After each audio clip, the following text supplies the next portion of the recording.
Souvenez-vous, la semaine dernière, le 12 mars, dans une allocution solennelle, le président de la République, M. Emmanuel Macron, annonce la fermeture des crèches, des écoles, des collèges, des lycées, des universités, et ce, pour 4 jours plus tard, c'est-à-dire lundi dernier, le 16 mars.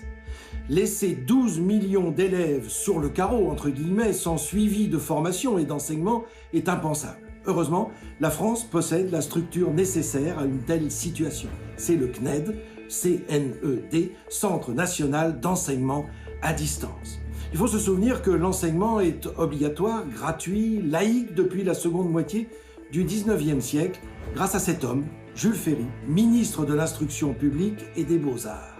Alors, à partir de cet instant, dans les petits villages, les grands villages, les petites villes et les grandes villes, partout en France, on va commencer à ouvrir des écoles de garçons et des écoles de filles. Mais dans le même temps, sachez qu'au début de ce 19e siècle existe dans plusieurs pays d'Europe, en Suède, au Royaume-Uni, en Allemagne, ce que l'on appelle des enseignements par correspondance. Alors, vous allez me dire, mais quel genre d'enseignement? Eh bien, on enseignait notamment les langues étrangères et la sténo, par exemple.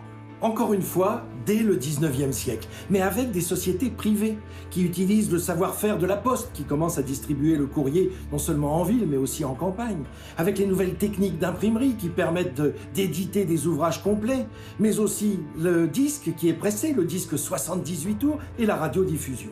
Mais l'élément majeur qui va déclencher l'enseignement à distance de l'État, c'est la guerre de 1939, avec la déclaration de la guerre de la France à l'Allemagne nazie en septembre 1939, qui va jeter sur les routes de France, lors de l'exode, des familles, des plus jeunes, qui poussent, qui tirent des charrettes, mais que, pour eux, la scolarité 39-40 de cette année scolaire 39-40 apparaît comme quelque chose d'impensable, d'inimaginable. Il va falloir donc imaginer quelque chose. Et voilà que le président de la République de l'époque, Albert Lebrun, signe un décret en 1939, en décembre 1939, créant un enseignement à distance de l'État. Cette fois, ce ne sont plus des sociétés privées, on va faire appel au savoir-faire de l'État.